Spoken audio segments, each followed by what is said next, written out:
Kebudayaan yang sangat khas. Kebudayaan itu pun berakar dari kehidupan bangsa yang memiliki religius, memiliki rasa kemanusiaan yang tinggi, serta selalu mencoba mengedepankan persatuan dan kesatuan. Jadi jalan kebudayaan Indonesia ini juga penuh tradisi musyawarah dan gotong royong bagi kemajuan bersama. Itulah jati diri bangsa kita. Di Bali saya sangat tahu ada tatanan.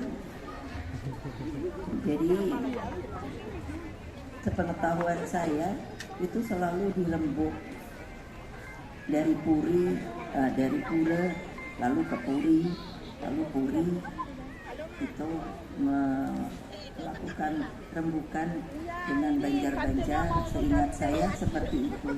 Jadi memang mengapa Bali sampai hari ini masih kental dengan seni dan budayanya, karena itulah dilakukannya adalah tradisi musyawarah dan selalu gotong royong. Seperti saya bicara dengan Pak Gubernur untuk diperhatikan sedikit sebagai sebuah mewaspadai, dikatakan bahwa oleh BMKG kita ini kemungkinan akan mengalami musim kering. Jadi saya sudah mengatakan pada Pak Gubernur, tolong yang namanya subak itu nanti bagaimana kalau kekurangan air. Subak itu tidak ada yang punya loh. Saya lihat di ASEAN, Vietnam, Kamboja, Muay Thai, ada sawahnya, tapi tidak ada sistem pengairannya yang seperti Bali yang disebut subak itu. Hadirin hadirat yang saya cintai, Bali itu betul anugerah. Pulaunya saya bilang kecil sekali kalau dibanding Kalimantan, Papua, tapi sangat eksklusif. Ada seorang ahli dari Prancis, waktu saya presiden bertemu, yaitu ahli apa ya, saya agak lupa ilmunya, tetapi melihat atau mencari, lalu tanya, saya dengar di Indonesia ini ada sebuah kekuatan yang begitu terus menerus. Kekuatan itu memberikan bukan sinar, tapi seperti apa ya, kekuatan itu terasakan sampai ke atas. Langsung saya bilang itu pasti Bali. Terus apa mereka profesor ini bilangnya, tuh saya tahu Bali, tapi mengapa Bali punya kekuatan seperti itu? Saya bilang di Bali itu begitu bangun tidur saja, orang Bali itu sampai tidur lagi terus berdoa. Waktu kecil saya ada pembantu di Tampak Siring, saya tidak akan lupa, namanya Sang Ayu Made. Dia disuruh bapak saya itu bikin sajen, jadi saya ikut. Jadi saya masih kecil saja cerewet, kan apa itu yang 3 tingkat saya nanya itu, seperti ada seperti pagoda apa ya, atau apa kan 3 tingkatnya. Betul ya Pak Mo? Saya tanya terus sama Pak Gubernur, malah kok beliau yang jadi bingung. Seharusnya kan saya. Jadi saya tanya ketika doa, jadi saya kan nanya, terus kita manggilnya Sam, lalu dia bilang suruh tutup, nggak boleh ngomong, dia berdoa. Saya ikut meskipun nggak ngerti karena itu bahasa Sanskrit. Jadi setelah itu dikasih itu sesajen itu di bawah. Jadi saya kok bertanya, kenapa taruh di bawah? bukankah dewa-dewa itu ada di atas? Saya bilang begitu. Terus apa, memberikan sebuah makna yang luar biasa. Yang di bawah ini tempatnya orang jahat. Kita mesti baik sama mereka. Makanya kita kasih makan. Lalu yang kedua, tengah itu ini untuk manusia. Saya protes lagi. Bukankah manusia ada yang baik? Ya, tapi dia selalu mengalami masa cobaan. Baru yang ketiga, dia bilang adalah untuk dewa-dewa. Terus saya bilang, memangnya dewa itu juga makan ya? Itu tidak akan pernah saya lupakan. Tetapi bagi saya adalah sebuah filosofi yang luar biasa.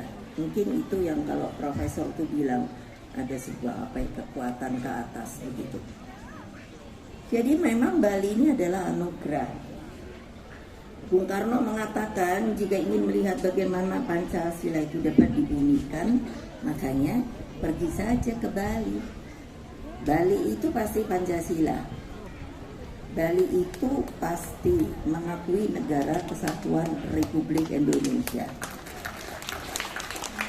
Bali itu pasti yang namanya gotong royong, seperti tadi Ibu katakan.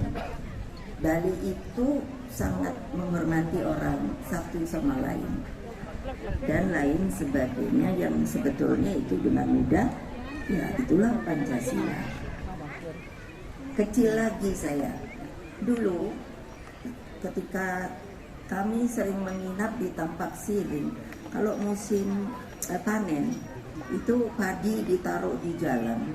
Jadi saya sering bertanya, kenapa ditaruh di jalan? Bukannya nanti dicolong orang ya?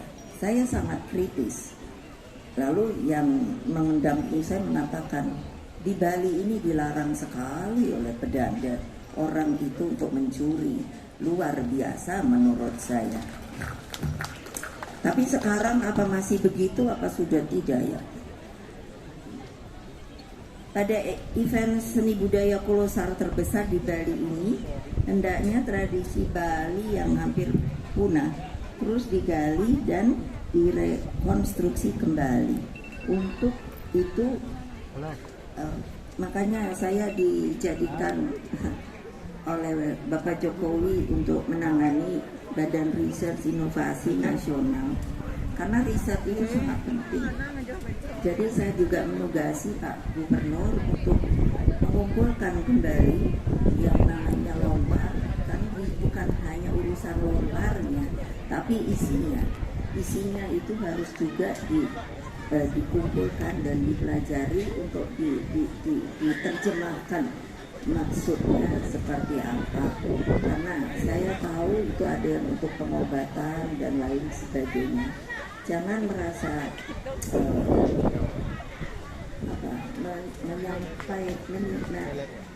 menghilangkan, karena itu sebuah menurut saya catatan, tidak dengan lompat, tidak di kertas, lalu bahasanya sendiri.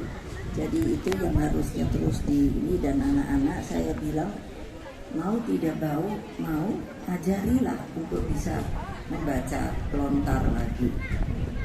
Sebab setiap karya seni itu terkandung pengetahuan, falsafah, nilai, dan sesuatu yang sangat bermanfaat bagi kehidupan. Seperti saya bilang tadi, saya tahu di Bali ini kan kalau orang yang pengobatan tradisional itu namanya Balian kan. Jadi Balian itu biasa temurun dikasih mereka surat-surat lontar yang isinya itu bagaimana pengobatan tradisional itu. Jadi saya percaya sekiranya riset dilakukan dengan seksama dan dengan penuh rasa cinta akan menciptakan sebuah passion. Passion itu adalah antara kesabaran dan kecintaan, dan lahirlah inovasi yang begitu berharga. Di badan riset ini saya meminta untuk menggabungkan antara pengobatan tradisional itu dengan pengobatan modern. Dengan demikian menurut saya kalau di Bali ini terus digugah kembali untuk bisa menggunakan obat tradisional, menurut saya itu sangat baik. Tentunya saya akan selalu meminta agar seluruh karya kebudayaan Nusantara dapat juga dilindungi melalui hak cipta. Di mana-mana selama 7 bulan ini saya sebagai orang yang memberikan informasi, kita karena sebagai orang yang sangat ramah sehingga sering percaya begitu saja. Nah, padahal hasil cipta itu secara hukum internasional itu sudah ada dengan sebutan hak atas kekayaan intelektual, dan Bali ini sangat penuh dengan itu. Sehingga saya sekarang selalu meminta, tolonglah kalau kalian mempunyai, katakan ini apa namanya, bukan budak, nanti ketemu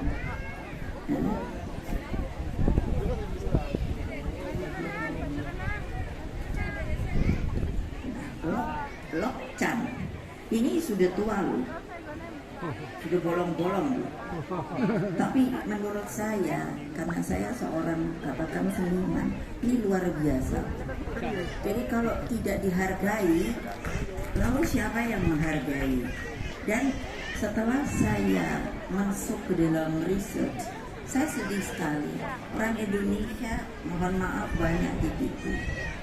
Karena mereka setelah research dapat, mereka tentu ingin research ini digunakan, berarti bisa dapat uang, tetapi tidak sabar, sehingga orang asing yang membeli dan tidak ada hak patennya.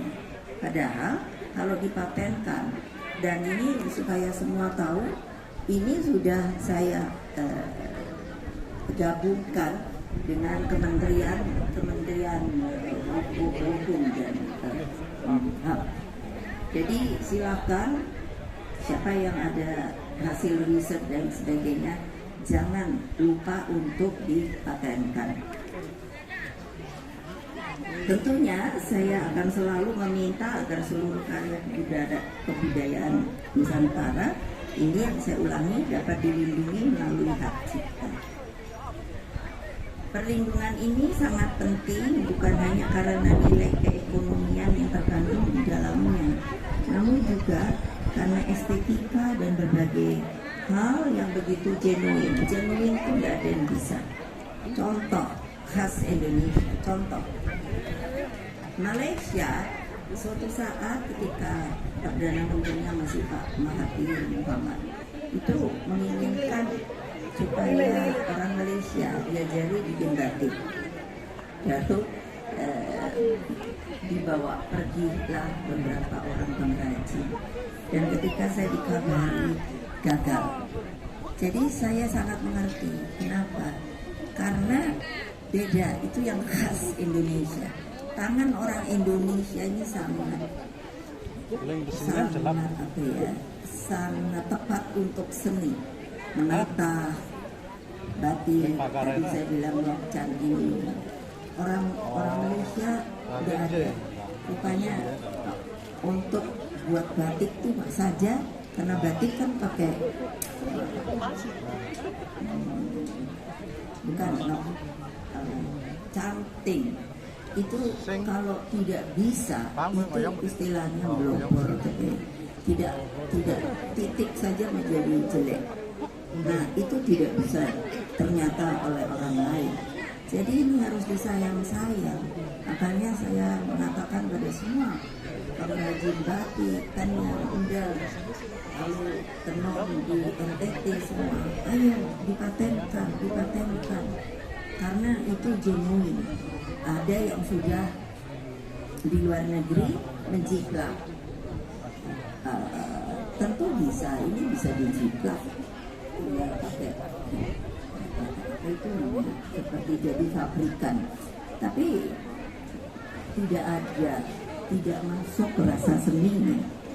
Jadi ini diakui loh secara nasional maupun internasional. Jadi kalau kita sendiri tidak menghargai, tidak menyenangi, apa toh kita kan sudah modern. Saya paling jengkel kalau anak-anak ada yang bilang, kenapa mesti susah-susah pakaian batik, kenapa mesti susah-susah pakai kode. Jadi saya bilang, kamu itu siapa toh? Boleh saya tidak arti, silakan mengikuti peradaban modern, tapi masa lalu kita ini gemilang loh sebetulnya. Saudara-saudaraku, anak-anakku yang kucintai, pesta kebudayaan Bali yang membuka ruang gerak dan ekspresi seni budaya rakyat dari seluruh pelosok ini akan dapat membentuk semangat kepeloporan yang akan memperkuat, seperti tadi saya katakan, jati diri bangsa. Maka dididiklah para generasi muda agar sejak dini dapat mengenal dan mencintai seni budaya Indonesia yang saya katakan sangat, bukan hanya kaya raya tapi luar biasa. Buatlah segera Sanggar Seni Budaya menjadi sebuah kesatuan gerak untuk Indonesia yang berkepribadian dalam kebudayaan. Jadi di jalan saya bilang juga waktu kemarin pada Pak Koster, tolonglah jangan tarian Bali dibawa ke hotel. Saya tidak setuju. Kenapa? Karena akan kehilangan rohnya. Karena sudah dipotong, tidak lagi berada di tangan sekegong. Karena saya tahu sekali, saya ikut menari, ayah saya menyuruh kami menari. Saya tahu tari Bali, tari legong keraton, pendet dan lain sebagainya.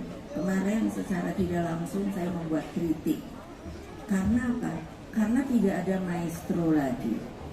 Maestro itu guru mumpuni. Nah, saya sudah lupa ada Mario itu saya apa namanya teropong tutup.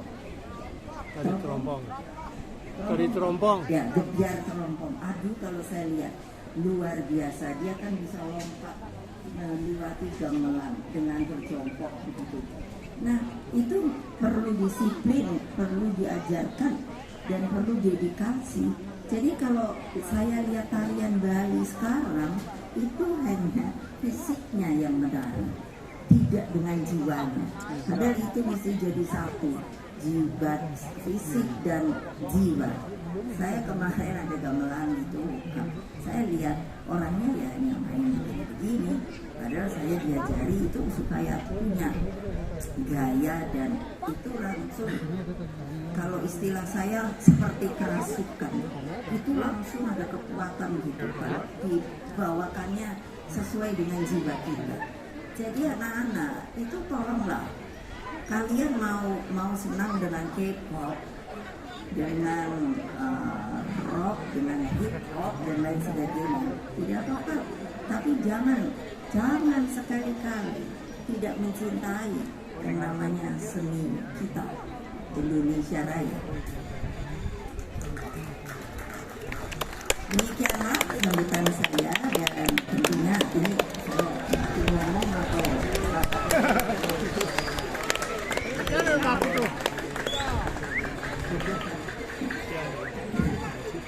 dengan mengucapkan Bismillahirrahmanirrahim, maka seni Pesta Kesenian Bali ke-45 ini dengan resmi saya buka. Terima kasih. Wassalamualaikum warahmatullahi wabarakatuh. Om Santi Santi Santi Om. Pembuka Pesta Kesenian Bali ke-45 dari PNAY ditandai dengan pemukulan kampi. Mohon berkenan mendampingi Gubernur Bali. Hadirin undangan dimohon berdiri.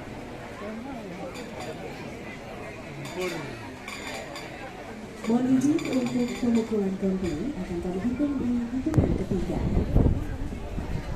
1, 2, 3.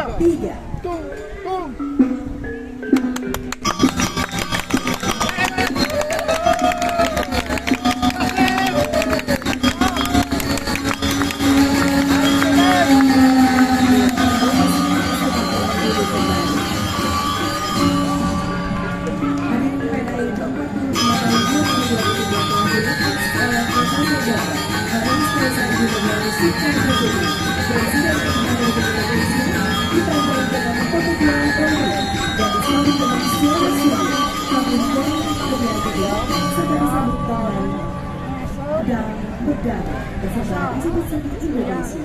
Terima kasih. Excellencies, distinguished guests, ladies and gentlemen, the PNIA of the Bali Art Festival 2023 has been released by Professor Dr.